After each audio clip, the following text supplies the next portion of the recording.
amigos? Muchas gracias por seguirme en este espacio dedicado a la aventura y la exploración urbana, así como hacer grandes recorridos a través de la historia para conocer mejor el México en el que vivimos hoy. Pero quédense hasta el final de este video para que sean acreedores de un gran premio.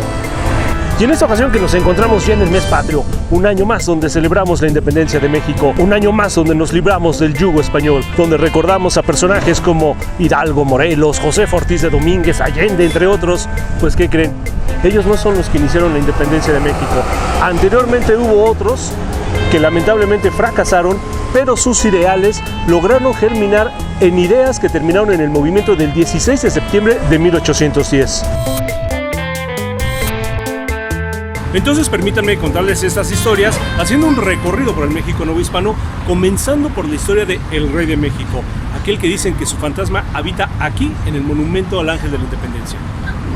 Me refiero al irlandés Guillem de Lampart o Guillermo Lombardi, quien al ser perseguido por la corona inglesa al buscar la independencia de Irlanda, encontró refugio con un grupo de piratas en España. ¡Sigue al buque! Peleando posteriormente contra, piratas ingleses que robaban los tesoros españoles provenientes de América. No, hombres no. No. Piratas. Sí. Un Jack Sparrow de verdad. Pues los famosos piratas del Caribe no eran otra cosa más que barbajanes que en aguas caribeñas le robaban el oro a los españoles para llevarlos o cobrar por ellos a la corona inglesa. Hubo piratas al servicio de los reyes y reinas inglesas y otros por su cuenta, que le robaban a los españoles lo que ellos le robaban a los aztecas o incas, ¿verdad? Son 2.370 millones de dólares. ¡Cielos! Tesoros piratas, tesoros malditos, oros, ganancias malavidas. Imagínense cuánto oro azteca no habrá en los decorados de los palacios de Buckingham o Windsor. Más bien yo diría que era el oro que sustraían de los aztecas e incas, pero esa es otra historia. El hecho es de que Lampart, a raíz de esto, se ganó la confianza de la corona española, quienes estaban haciendo, por cierto, una cacería de judíos en Europa, tratándolos de herejes, los reyes españoles, y ganándose él de esta manera su primera misión en el México novohispano.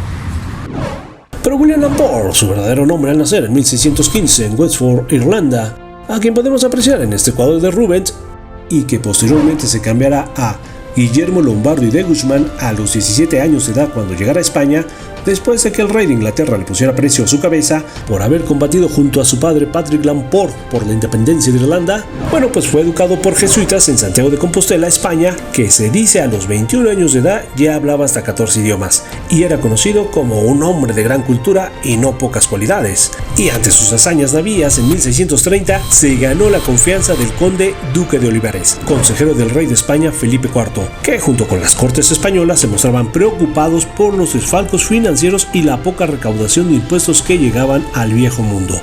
Y se dice que ante un escándalo que tuvo por haber tenido una hija ilegítima fuera del matrimonio con la noble Ana de Cano y Leiva, pues buscaron esconderlo y lo aventaron a la Nueva España, pero no sin antes encomendarle una misión.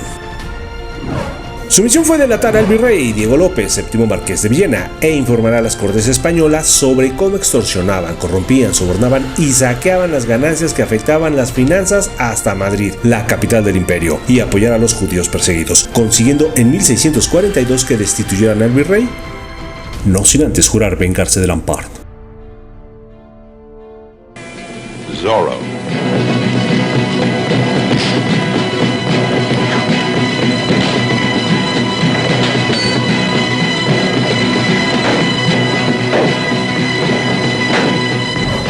También se dice que el personaje del zorro está inspirado en Guillem de Lampart, el verdadero zorro, del cual escribe Vicente Riva Palacio en su libro Memorias de un impostor, Guillem de Lampart, Rey de México, y que posteriormente en 1919, si mal no recuerdo, el periodista norteamericano Johnston McCulley, autor de cuentos, novelas y guiones para cine, hiciera su propia versión californiana creando a un personaje llamado Don Diego de la Vega, inspirado en Lampart, un cuento para la revista Pool Hall History y titulado La maldición de Capistrano, pero reitero, inspirado en Lampart y sus sueños de libertad.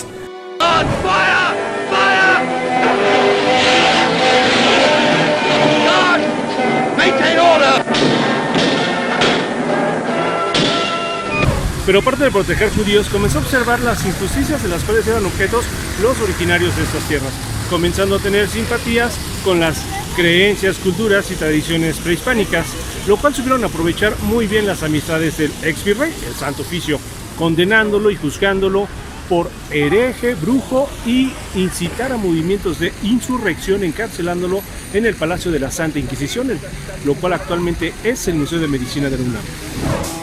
Cuyo inmueble al parecer se encuentra en obras, con manifestaciones afuera como si aún viviéramos en el México del siglo XVII. Es que aquí al ladito está la SEP.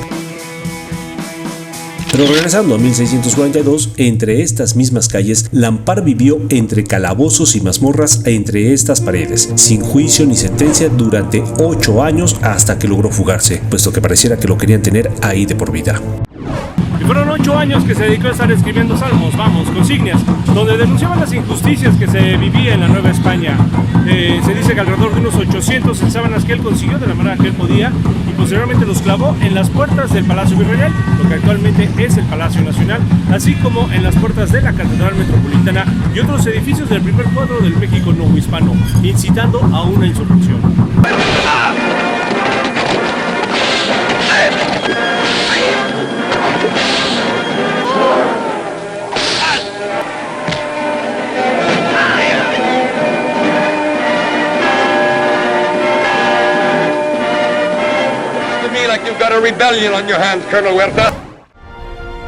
Aparte le escribió cartas al Papa Urbano VIII y al rey de Francia, Luis el Grande, denunciando las injusticias de las Américas, pidiendo su apoyo para elevar al mismo nivel socioeconómico, educativo y cultural tanto a criollos, indígenas, mestizos, judíos y esclavos afrodescendientes e independizar la Nueva España de la monarquía de Felipe IV, desconociendo al nuevo virrey Luis Enríquez de Guzmán. Sin embargo, no fue apoyado por nadie. Por el contrario, fue perseguido, torturado, encarcelado y condenado a la hoguera en el Palacio de los Voladores, lo que actualmente es la Suprema Corte de Justicia de la Nación. Vaya, y al igual que Lampard, que fue un preso político, aquí vienen aún a manifestarse muchos casos similares, como si 3 siglos no hubieran pasado por estas calles. Pero en aquel tiempo a Lampard le dictaron sentencia por haber incitado una insurrección, desconocer al virrey, haber generado vínculos con los indígenas, acusándolo de brujo, conspirador, hereje y autonombrarse rey de México e inclusive hijo de Felipe III, quemándolo vivo el 19 de noviembre de 1659 ante una gran multitud. Esto como una forma para desanimar a quienes quisieran continuar con los pasos del insurgente. Otros fueron obligados a ir, otros condicionados a ser liberados de sus pecados, y otros por pura morbosidad. Aunque se dice que Lampard se ahorcó con la misma cadena que lo sujetaba antes de que el verdugo encendiera la hoguera. Actualmente algunos de los documentos de Lampard pueden consultarlos en el Archivo Histórico de la Nación. Claro, ha de haber algún procedimiento o protocolo para que sea autorizado. En este lugar que alguna vez fuera el Palacio de Lecumberri, mejor recordado como el Palacio Negro. 149 años después, otro precursor de la independencia tuvo medianamente mejor éxito, Francisco Primo de Verdad, quien había propuesto en 1808 que el virreinato se separara de la Nueva España, otorgando todo el poder y soberanía al pueblo. De hecho, logró la independencia de nuestra nación, aunque sea por muy poco tiempo. Esto fue el 9 de agosto de 1808, cuando Carlos IV y su hijo Felipe VII abdicaron ante Napoleón Bonaparte. Pero veamos cómo se dio esta historia. Ya existían antecedentes tiempo atrás del síndico del ayuntamiento de la nobilísima Ciudad de México, Francisco Primo de Verdad y Ramos, un abogado originario de Lagos de Moreno, Jalisco, aunque algunas fuentes citan que nació en Ciénega del Rincón, Aguascalientes. Bueno, era un criollo español que veía las injusticias hacia los criollos, mestizos, indígenas y afrodescendientes, comenzando a resaltar que la soberanía debería radicar en el pueblo, inspirado en las noticias que llegaban sobre la Revolución Francesa y la independencia de las 13 colonias inglesas. Posteriormente, ante la invasión de Napoleón Bonaparte a España, buscó reunir a todos los representantes del poder virreinal el 19 de julio de 1808, consiguiendo Primo de Verdad, junto con el regidor Juan Francisco Azcárate y Lezama y Fray Melchor de Talamantes, reunir a todos los ayuntamientos de la Nueva España, proponiendo formar un nuevo gobierno, recayendo la soberanía en el pueblo, como ya lo venía mencionando, y resguardando en el virrey Viceroy Iturrigaray, o Vicente Iturrigaray, o José Vicente de Iturrigaray, conocido este evento como la autodeterminación de México, considerándose consolidada a partir del 14 de agosto de 1808, después de que Napoleón pusiera a su hermano como monarca de España, José I. Aquí por supuesto nadie aceptaba y hasta le decían Pepe Botellas. Sin embargo, cuando llegaron noticias de que algunas provincias españolas se declararon independientes a Napoleón Bonaparte y sobre una posible invasión napoleónica, Iturrigaray aceptó, determinando la independencia de la Nueva España, la independencia del México novohispano. No obstante, existieron sesiones donde cuestionaban el postulado de Primo de Verdad, puesto que al proponer que la Nueva España tuviera su propio rey e independencia de España, desconociendo las Cortes de Sevilla, los españoles peninsulares temían perder su autoridad y beneficios, proponiendo que Iturrigaray rechazara el postulado, calificándolo la Iglesia de hereje, ya que iba en contra de Dios el que el pueblo tuviera soberanía y poder, separando del orden político y social a la Nueva España de Madrid, la capital del imperio, y esto era traición a la corona. Aunque la independencia fue bien vista por los españoles criollos, los españoles peninsulares, la Santa Inquisición y demás fieles a la monarquía española se rebelaron, encabezados por el hacendado Gabriel de Yerno y el arzobispo Francisco Javier de Lizana y Beaumont, que curiosamente un 15 de septiembre pero de 1808 tomaron el Palacio Virreinal, lo que es conocido como el Asalto de Yerno, aprendiendo a quienes ya consideraban a México independiente, encarcelando a Primo de Verdad en los calabozos del Palacio del Arzobispado y deponiendo a Vicente Iturrigaray. Y ese 15 de septiembre de 1808 le pusieron fin a esa primera corta independencia de México, encarcelando a Primo de Verdad, de quien se dice se suicidó colgándose en su propia celda el 4 de octubre de ese mismo año. Pero ¿quién se toma un veneno, se amarra las manos y después se cuelga? De hecho, hasta decían que tenía los ojos vendados. Iturrigaray fue sentenciado 4 años después de su muerte. En el 2008, el Congreso de Jalisco declaró a Francisco Primo de Verdad y Ramos como benemérito en grado heroico por su labor en favor de la autonomía y la independencia de México. Su nombre se encuentra inscrito en letras doradas en la rotonda de los jaliscienses ilustres.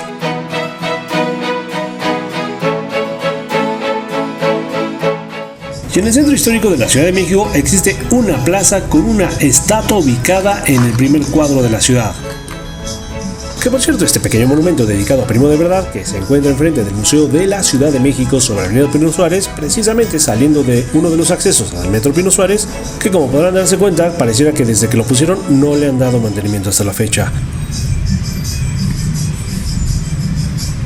Pero no sea como otra de sus estatuas que se encuentra en Paseo de la Reforma, muy cerca del Ángel, la cual no está olvidada por las autoridades, pero sí por el pueblo de México.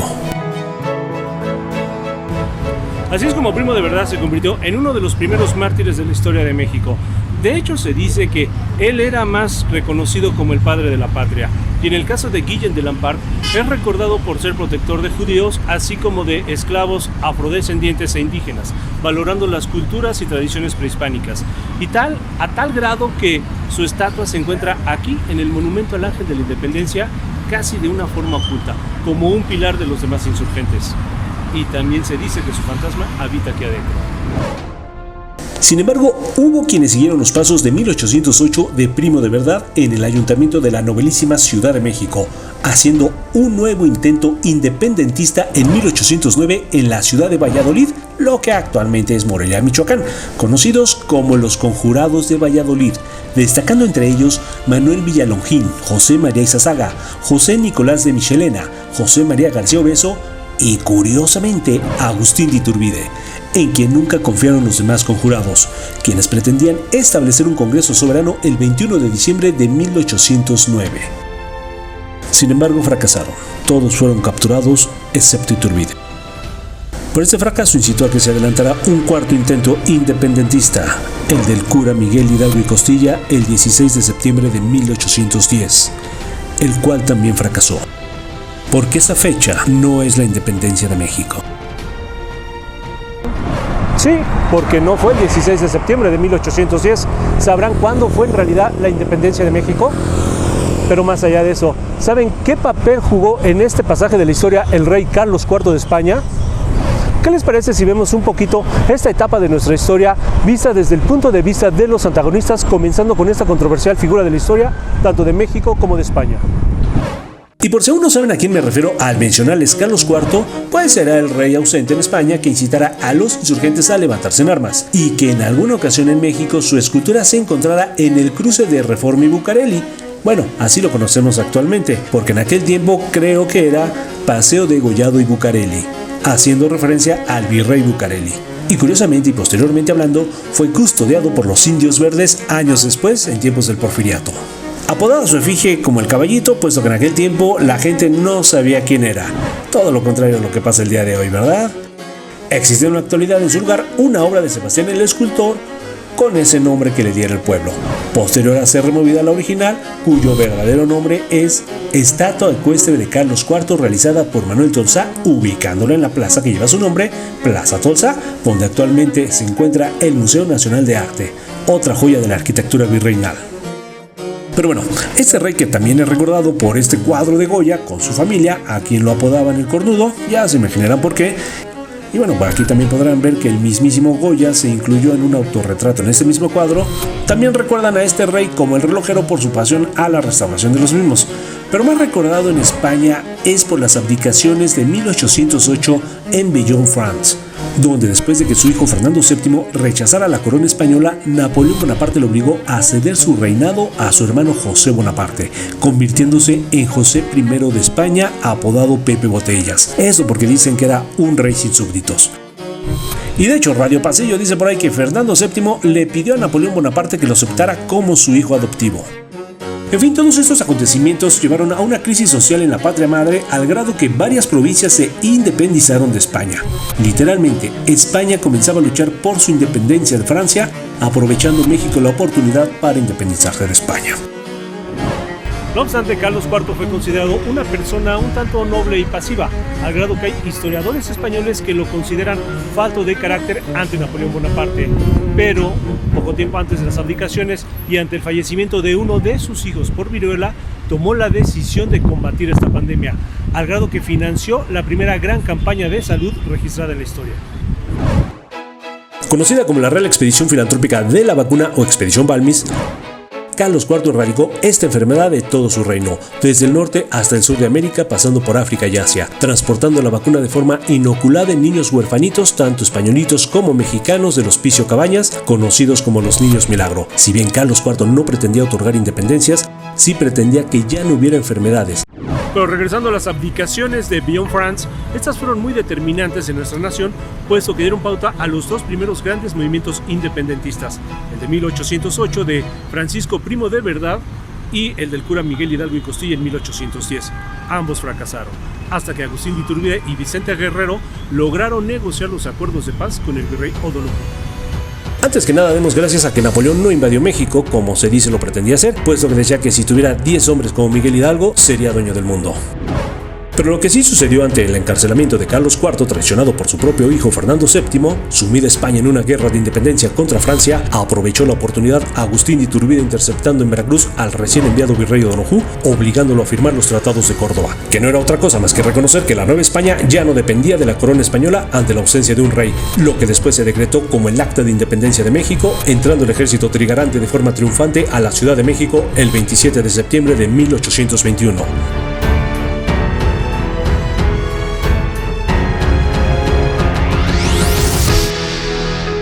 ¿Y sabían que entre los primeros días de septiembre en la ciudad de Aranjuez, España, se conmemora el motín de Aranjuez? Sí, donde se recuerda la conspiración que sufrió Carlos IV por parte de su hijo Fernando VII, quitándole la corona. Actualmente son días de fiesta en Aranjuez. Cuando vayan a España, visiten las fiestas de Aranjuez. Está ligado con nuestra independencia. Posteriormente, Fernando VII intentó reconquistar la Nueva España, vamos, México, pero sus tropas fueron derrotadas en Tampico por Antonio López de Santana en 1829, aunque esa es otra historia, y de acuerdo a muchos otros historiadores, esta es la verdadera fecha en que deberíamos de conmemorar la independencia de México. Pero se dice, según una leyenda urbana en la historia, que fue Porfirio Díaz quien institucionalizó el 15 de septiembre para que coincidiera con su cumpleaños, aunque hay quienes no están de acuerdo con eso. Pero eso cuentan chismes o leyendas en la historia. Por lo menos sabemos que, aunque de forma controversial, Porfirio Díaz trajo tiempos de paz, progreso y desarrollo, curiosamente concluyendo con una guerra civil. Sin embargo, en todo ese entorno buscó darle un lugar en la memoria de todos los mexicanos a aquellos hombres que lucharon por la independencia de este país. Particularmente en el caso del centenario de la independencia, organizó fiestas, el famoso desfile y la construcción de monumentos históricos. Aunque en lugar de darle mayor peso a la imagen de Agustín de Iturbide el 27 de septiembre de 1821 como fecha de la independencia de México, prefirió la fecha que la historia hizo coincidir con su cumpleaños, el 15 de septiembre, dándole así mayor peso al movimiento del cura Miguel Hidalgo de 1810. Y de hecho, entre los monumentos que pretendió levantar, entre ellos está el que iba a ser en la Glorieta de La Palma. Y lo digo así porque así sigue siendo reconocida como la Glorieta de La Palma, en la que una vez se dice pretendía Maximiliano de Habsburgo levantar un monumento a Napoleón. Y es ahí donde quiero ejemplificar que pretendía don Porfirio Díaz levantar un monumento al cura Miguel Hidalgo y Costilla y otro a Benito Juárez, una vez concluida la diosa de la victoria, Nike. Sin embargo, la revolución no se lo permitió. Y ya para concluir les diré que la República se instauró el 1 de diciembre de 1823. Es decir, los Estados Unidos mexicanos o la República Mexicana, que es en la que actualmente vivimos. Y repito, el México actual nació el 1 de diciembre de 1823. Pero no fue reconocida la independencia de México hasta 1836 bajo el reinado de Isabel II de España, nieta de Carlos IV e hija de Fernando VII, y que en ese tiempo solo contaba con 6 años de edad. Pero esa es otra historia.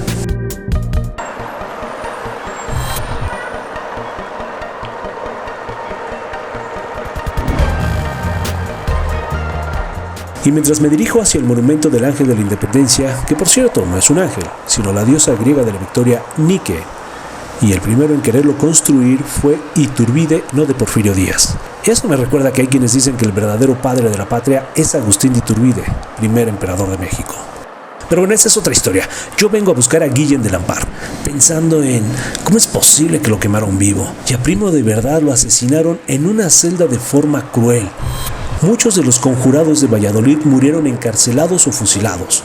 A Hidalgo, Allende, Aldama y Jiménez les cortaron la cabeza dejándolas colgadas 10 días en la Alhóndiga de Granaditas como advertencia a quienes intenten rebelarse. A Morelos y a Iturbide los fusilaron. No cabe duda que fueron crueles con todos ellos, con todos los que buscaron la soberanía, la igualdad y la libertad. Todos murieron. Nadie vio ni disfrutó de la libertad por la cual estaban luchando, por la cual sacrificaron sus vidas.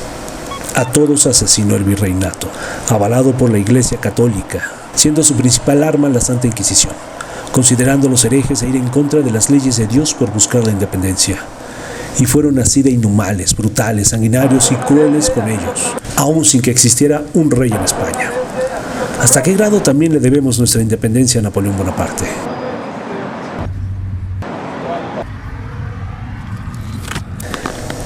¡Hey! Ahí está. Guillem de Lampart. Muy cerca de él se encuentra Leona Vicario. ¿En verdad su fantasma habitará aquí adentro?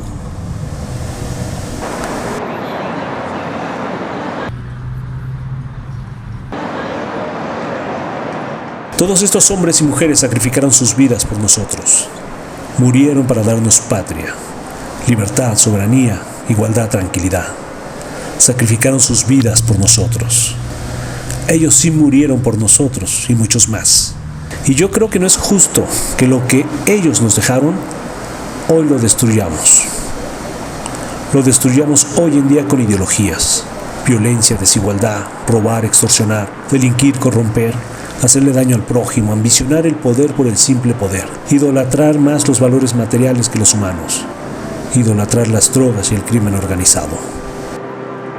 Pues por hoy me retiro cuestionándome qué pensarían estas mujeres y hombres si resucitaran y vieran el México y al mexicano que actualmente existe.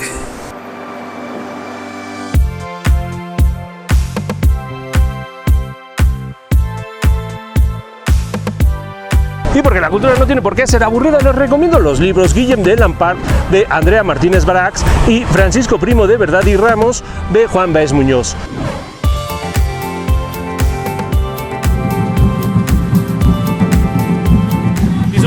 Que les he estado platicando, pues es muy sencillo. Suscríbanse a mis canales, síganme en mis demás redes sociales. Por ahí les dejo el link para que vean un video documental Vox Populi sobre qué podemos hacer para ser mejores mexicanos. ¿Qué tanto es responsable él o los gobiernos, así como también nosotros como ciudadanos? ¿Qué te parece si entras, participas en ese foro y también tú me compartes qué es lo que podemos hacer para ser mejores mexicanos? Y yo los veo hasta la próxima.